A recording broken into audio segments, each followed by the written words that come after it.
Hello and welcome. My name is Jessica Day, and this is RubiconsRunDry. Today, I'm painting an armored Munitorum container that I received in the Warhammer Imperium magazine, one of 3 that I'll receive, to demonstrate my favorite way to get terrain models painted and on the table. In my local community, we recently had a speed painting challenge, 30 minutes to complete a model. I thought this would be the perfect opportunity to demonstrate just how fast you can get a compelling piece of terrain with a hint of narrative behind it ready to be played with. I'll be timing all the way up to the point that I would be happy putting it on the table, and then continuing for a few minutes more to do the final highlights and the graffiti, plus a little blood for the blood god for good measure. I start by painting down a loose layer of Screamer Pink, straight from the paint pot. You can use this method with any colour scheme, but today I'm going for a deep red with cool undertones, Screamer Pink and Corn Red from the Citadel paint range.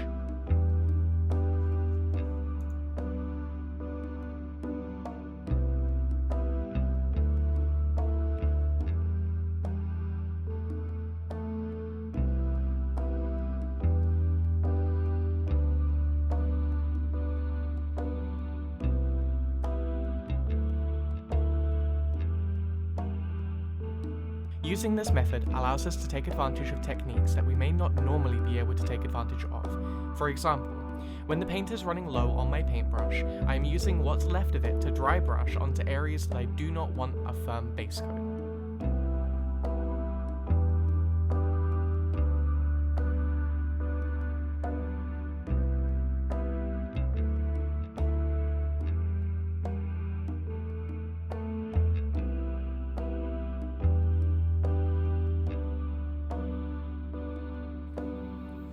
Now that I have the Screamer Pink down, while waiting for it to fully dry, I'll pick out the metallics. Once the base coat of Lead Belcher is down on these hatches, I use what's left on my brush to dry brush any top-facing rivets and details I want to have a bit of shine, just like with the base coat. You could easily use more time to base coat other metallics, but I'm personally pretty happy with this.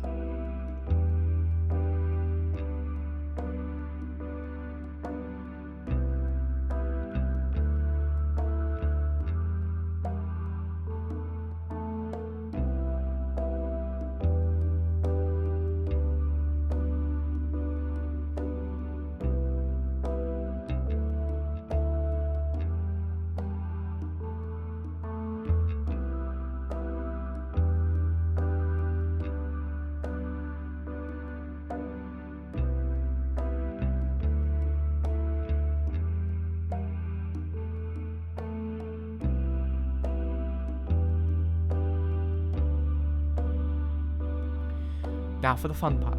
Using Corn Red or your colour of choice, stipple with a wide brush straight down over the Screamer Pink. Don't worry about overflowing your paint into the edges or on top of raised areas. Objects in real life very rarely have their colours confined, and emoting the feeling of a red container right now is more important than cleanliness in this speed painting challenge.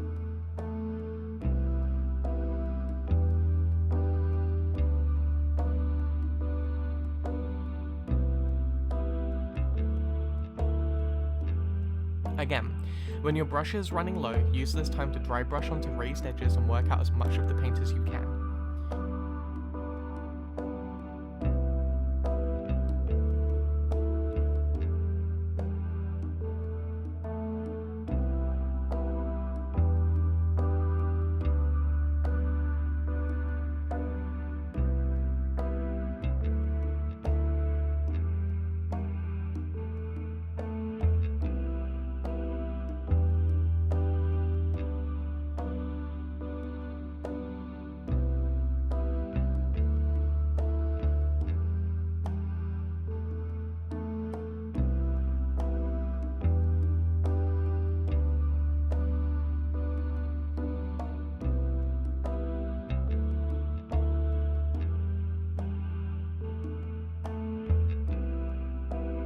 Then I'll catch the lights with some messy white highlights in preparation for the shading step.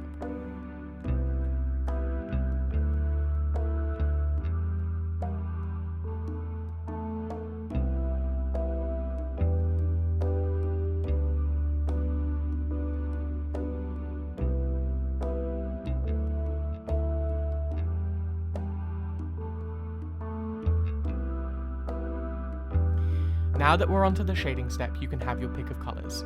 My 3 picks for this specific colour scheme would be Nuln Oil, Karaburg Crimson, or Druchii Violet. The violet will make the final product feel more purple, the crimson more of a red, and the Nuln Oil just an all-round darker, oilier black. If you want to spend some time keeping the paint job nice and bright, some black Templar contrast paint or your panel liner of choice is also an option, just to catch the recesses. For me, it's time to use the Karaburg Crimson.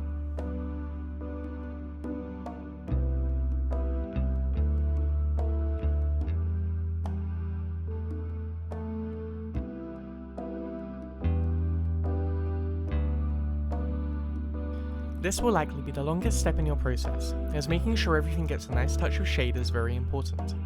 Unlike with a regular miniature, it actually doesn't matter too much if you let it pull up a little, especially with Nuln Oil. This helps add to the feeling of it being exposed to the elements. Still, you want to make sure you catch any egregiously large pools of shade so as not to leave a tide mark or a shiny gross pool of gunk in the corner of your precious crate. My method is to start from the edges and drag inwards. This deposits a large glob of shade and then spreads it out over the surface area of the crate. Normally on a lot of miniatures I paint, this is the point where I'd add blood for the blood god. This is because it will mix a little with the shade and get blended in with the environment a bit. But because of the shape of the model, it'll hinder more than help the blood settle. This is a purely personal preference for me. If you'd like to try and add it now, it'll save time waiting for it to dry later on.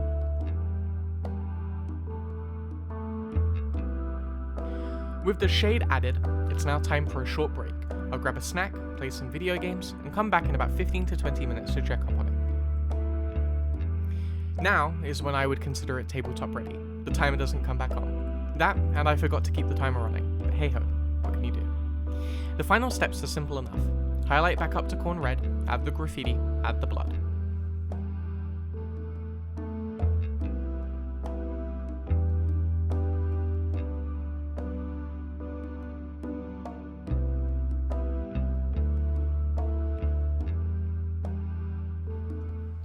When highlighting back up, I'm just adding a little dot of the paint, thinned out to a layer consistency to the center of the panels. Then I'll edge highlight some of the raised surfaces in the direction of my light source.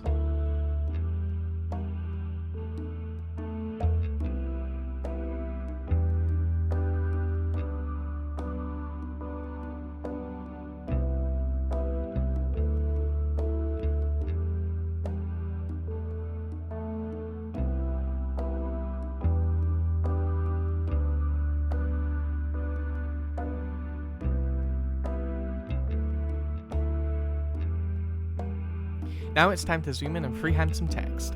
I'll be honest, I rushed this a little bit because it was starting to get late, but the technique stays true regardless. Using a micron pen or a really thin brush with thinned out black paint, lightly apply the lettering. You'd rather miss your mark than make too big of a line, so take your time and just use corn red to clean up any mistakes.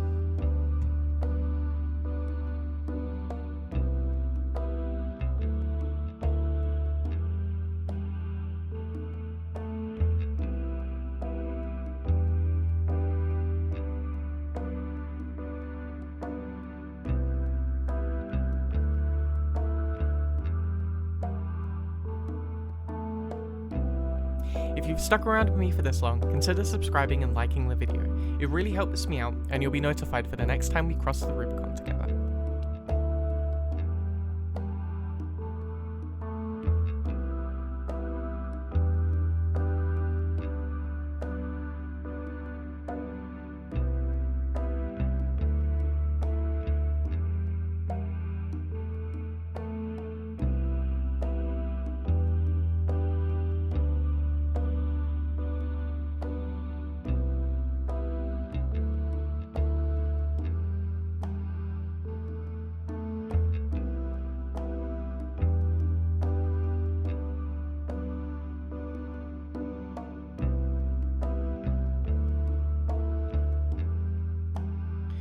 When I get to the end of my phrase, I create a drop.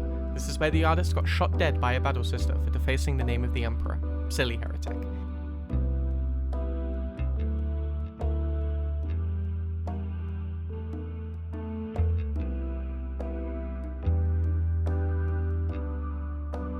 I'll apply blood for the blood god here to try and sell the narrative. I blend out the ink so it looks like he lost control using spray paint and not a massive pen.